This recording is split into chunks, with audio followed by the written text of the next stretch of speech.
Good morning class 7।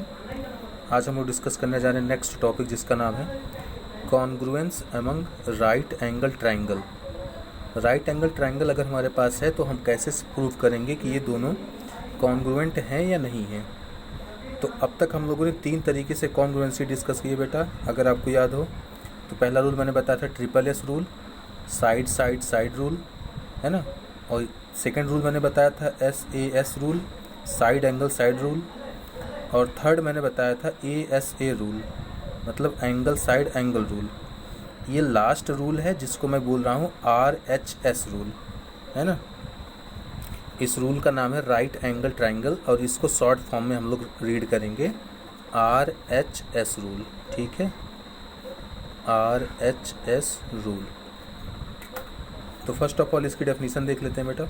इसमें लिखा हुआ है if under a correspondence the hypotenuse and one side of a right angle triangle are respectively equal to the hypotenuse and one side of another right angle triangle then the triangle are congruent.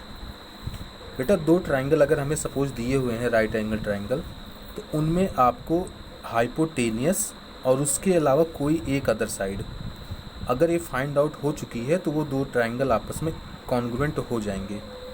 Suppose ये हमारा right angle है, right angle का symbol ये आपको समझ में आ ही रहा होगा, ये राइट एंगल है। राइट एंगल के सामने वाली जो साइड होती है वही क्या होती है, हाइपोटेनियस होती है, हमेशा याद रखना। जहाँ पर भी ये सिंबल आपको दिखे उसके सामने वाली जो साइड होगी वही क्या होगी, हाइपोटेनियस होगी। उसके बाद ये अगर ये हाइपोटेनियस है तो ये क्या हो जाएगी, परपेंडिकुलर, और ये क्या हो जाएगी, बेस। बेस का मतलब वो होता है कि जिस पे पूरा का पूरा ट्राइंगल टिका हुआ हो, रुका हुआ हो, और जो खड़ी वाली लाइन होती है उसी को क्या बोलते हैं, परपेंडिकुलर बोलते हैं। सिमिलरली यहाँ देख लो, ये भी क्या है, हमारा राइट एंगल है और इसके सामने वाला ये कौन है, ये है हाइपोटेनियस। तो ये हो जाएगा परपेंडिकुलर और ये हो जाएगा बेस। तो कहने का मतलब ये है कि अगर हमें हाइपोटेनियस पता है और उसके अलावा कोई एक साइड, चाहे परपेंडिकुलर या चाहे बेस, कोई एक साइड इन दोनों में अगर पता है तो हम लोग ये प्रूफ कर देंगे कि वो दोनों कॉन्ग्रुएंट हैं या नहीं हैं, ठीक है। अब सपोज इस एग्जाम्पल को देखो, हमारे पास एक ट्राइंगल है RPQ जिसमें एंगल P जो है वो 90 डिग्री है, RQ जो है वो 8 सेंटीमीटर है, RP जो है वो 3 सेंटीमीटर है। दूसरी तरफ यहाँ देखो एक ट्राइंगल है ABC जिसमें एंगल B जो है वो 90 डिग्री है, AB 3 सेंटीमीटर है और AC 8 सेंटीमीटर है। अब हमें इन दोनों ट्राइंगल में प्रूफ करना है कि कैसे ये दोनों एक दूसरे के कॉन्ग्रुएंट हैं, ठीक है। तो सबसे पहले एंगल पे आ जाते हैं। यहाँ पे कौन है 90 डिग्री, एंगल P है, तो मैं यहाँ लिखूँगा angle P is equals to, और यहाँ पे कौन है 90 डिग्री, एंगल B, तो मैं यहाँ लिखूँगा angle B। Angle P is equals to angle B, पहला कंडीशन हमको यहाँ पिक्चर में ही पता चल गया। अब दूसरा देखो, RQ कितना है, RQ है 8 सेंटीमीटर, तो मैं यहाँ लिखूँगा RQ is equals to, RQ है हमारा यहाँ पे और यहाँ पे है AC, तो यहाँ लिखूँगा RQ is equals to AC। Hypotenuse है, दोनों इक्वल हैं, ठीक है। यहाँ पे देखो, और यहाँ है RP जो है वो 3 सेंटीमीटर है और यहाँ मैंने RQ लिखा था, तो क्यों ना मैं इसको QR कर दूँ, QR कर दिया तो अब ये RP से स्टार्ट हो जाएगा। तो अब यहाँ मैं लिख सकता हूँ RP इज इक्वल्स टू, यहाँ AC लिखा था, ये C पे ख़त्म हो रहा था, बट C भी तो है ही नहीं है, यहाँ A से स्टार्ट हो रहा है AB, तो इसको भी मैं कट करके यहाँ CA लिख दूँगा। यहाँ A पे एंड होगा तो A से स्टार्ट होगा, तो ये क्या हो जाएगा, AB, ठीक है। फिगर को ध्यान से देख लो, एंगल P जो है एंगल B के इक्वल है, QR CA के इक्वल है, RP AB के इक्वल है। तो हमने 3 चीज़ें इक्वल कर ली बेटा फिगर से। तो अब हम कह सकते हैं कि ट्राइंगल, अगर मैं PQR लिख रहा हूँ, triangle PQR is congruent to triangle. अब यहाँ से देख लो, और P के करस्पॉन्डिंग कौन है आप पता कर सकते हो। यहाँ P का करस्पॉन्डिंग B है, और यहाँ मैंने पहले P लिखा है तो पहले यहाँ पे B लिखूँगा। सेकंड पे है Q, तो Q का करस्पॉन्डिंग यहाँ Q है तो यहाँ C है, तो Q का करस्पॉन्डिंग कौन है? C, तो ये हो जाएगा BC। R है तो R का करस्पॉन्डिंग कौन है? R का करस्पॉन्डिंग है A, तो मैं यहाँ पे लिख दूँगा BCA। तो हमने प्रूफ कर दिया कि triangle PQR is congruent to triangle BCA। ठीक है, ये हमने प्रूफ कर दिया। अब आते हैं सेकंड एग्जांपल पे। सेकंड एग्जांपल में देखो बेटा ध्यान से, यहाँ पर एंगल Q जो है वो 90 डिग्री है और उसके सामने जो हाइपोटेनियस है वो 6 सेंटीमीटर है और परपेंडिकुलर यहाँ पे 3 सेंटीमीटर है।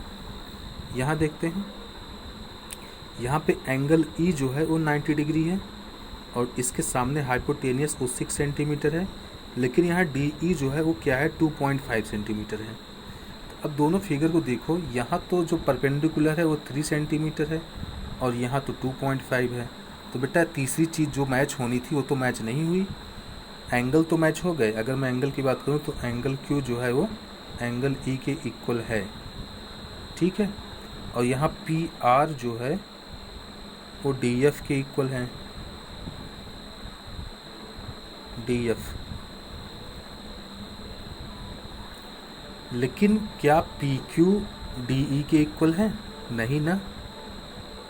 PQ जो है वो DP, यहाँ देखो R पे ख़त्म हुआ है तो R से स्टार्ट नहीं होगा तो RP लिख दूंगा मैं, और DF, इसको FD लिख देता हूँ मैं। ठीक है, अब देखो यहाँ P पे ख़त्म हो रहा है तो मैं यहाँ P से लिखूँगा PQ, यहाँ D पे ख़त्म हो रहा है तो मैं लिखूँगा DE। PQ और DE आपस में इक्वल नहीं है, यही तो बताने की बात कर रहा था मैं। PQ 3 है और DE कितना है? 2.5 है, ये दोनों इक्वल नहीं है। तो जब बेटा दो चीज़ें इक्वल हैं लेकिन तीसरी इक्वल नहीं है तो क्या ये दोनों ट्राइंगल कॉन्ग्रुएंट होंगे? नहीं होंगे ना। तो सिंपल सी बात है, मैं क्या लिखूँगा कि triangle PQR is not congruent to triangle DEF। जब कॉन्ग्रुएंट है ही नहीं तो हमें उनके ऑर्डर से क्या मतलब, चाहे जो हो।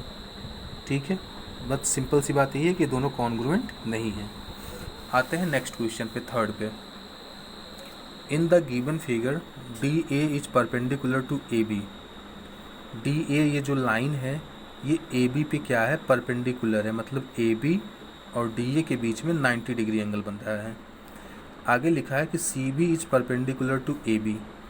ये देखो CB एक लाइन है और उस पर AB लाइन है। CB जो है इस AB पे परपेंडिकुलर है, मतलब ये 90 डिग्री एंगल बनाएगी। And AC is equals to BD। AC मतलब ये वाली line is equals to BD मतलब ये वाली line. State the 3 pairs in triangle ABC and triangle DAB। So basically हमें 3 पेयर्स दिखाने हैं जो आपस में इक्वल हैं और ये भी प्रूफ करना है कि कौन किसके कॉन्ग्रुएंट है। तो अब अगर आप फिगर को एनालाइज कर पाओ तो आप देखोगे कि बेटा यहाँ पे दो ट्राइंगल आपस में सटे हुए हैं, एक ये ट्राइंगल है और एक ये ट्राइंगल है। इनको मैं अलग अलग बनाना चाहता हूँ तो मैं कुछ इस तरीके से बनाऊँगा।